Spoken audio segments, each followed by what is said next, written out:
നമസ്കാരം. ചീനിക്കുഴിയിൽ മകനെയും ഭാര്യയെയും രണ്ടു മക്കളെയും മുറിയിൽ പൂട്ടിയിട്ട് പെട്രോൾ ഒഴിച്ച് തീ കൊളുത്തിക്കൊന്ന ഹമീദ് എല്ലായ്പ്പോഴും സുഖജീവിതം ആഗ്രഹിച്ച വ്യക്തിയായിരുന്നു. മകന് ഇഷ്ടദാനമായി നൽകിയ സ്വത്ത് തിരികെ വേണമെന്ന് ആവശ്യപ്പെട്ട് ഇയാൾ കേസ് കൊടുത്തിരുന്നു.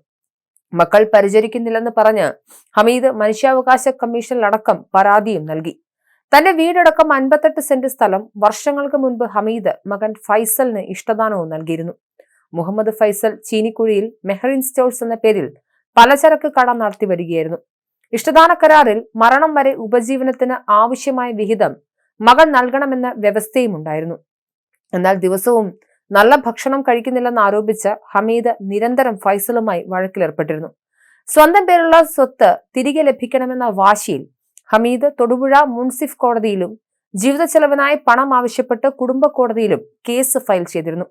സ്വത്ത് തിരികെ നൽകിയില്ലെങ്കിൽ പെട്രോൾ ഒഴിച്ച് തീ കൊളുത്തി കൊന്നുകളയുമെന്ന് ഹമീദ് ഭീഷണിപ്പെടുത്തിയതായി ഫൈസൽ 2022 ഫെബ്രുവരി 25-ന് കരിമണ്ണൂർ പോലീസിൽ പരാതിയും നൽകിയിരുന്നു.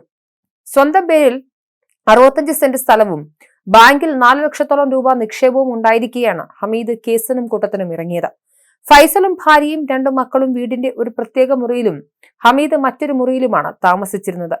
ഫൈസലും കുടുംബവും അച്ഛന് ഭക്ഷണം നൽകിയിരുന്നെങ്കിലും 3 നേരം മീനും ഇറച്ചിയും അടങ്ങുന്ന ഭക്ഷണം നൽകുന്നില്ല എന്നാരോപിച്ച് ഹമീദ് വഴക്കിടുമായിരുന്നു.